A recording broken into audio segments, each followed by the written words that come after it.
The most anticipated announcement from today is from Dorney Park with Iron Menace, a B&M dive coaster. It's the first coaster to come to the park in over 10 years. It stands at a height of 160 feet and reaches speeds of 64 miles an hour as it traverses 4 inversions and 2,169 feet of track. It's very similar to Dr. Diabolical's Cliffhanger and Emperor in the sense that it's smaller and more compact. The ride features a 95-degree drop, making it beyond vertical, which is tied with Dr. Diabolical's Cliffhanger for the steepest dive coaster.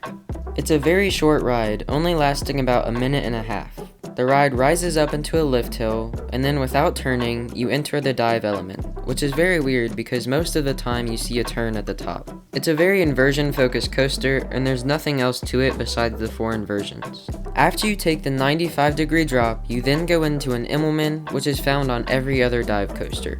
This one is a little different, because instead of crossing the track and turning to the right, you lean to the left, which makes it seem like there might be a little bit of floater as you exit this element. You then go into a 0G roll, which looks pretty fun.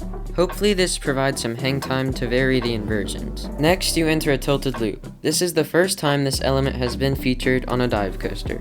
It looks cool, but I don't think you're gonna feel fully inverted. You then go into a corkscrew and turn into the brakes, ending your short ride experience. What I do like about this coaster is it doesn't have a mid-course, so you keep good pacing throughout the entire ride. I do wish it was a bit longer, but I think if they made it longer, they might have had to add a mid-course, which would ruin the pacing, so I'm fine with what they got. The coaster will only feature 2 trains which hold 21 riders each. Capacity might be an issue if one of the trains is down for maintenance, but other than that, I think that the ride crew can get the line moving pretty good. I think it's a great addition to the park and fills a gap for something they don't have and their competing parks don't have. They got the perfect fit, something that isn't too crazy but will still be a GP magnet. The theme looks very cool. I think the storyline will do well with the park, and I like how they incorporated the local industry as a part of the theme.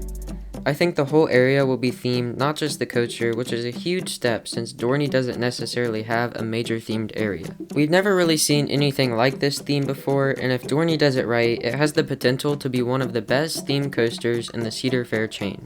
That's pretty much all for this video. I hope you guys can get out and ride this next year when it opens. Let me know your thoughts in the comments down below, and thanks for watching.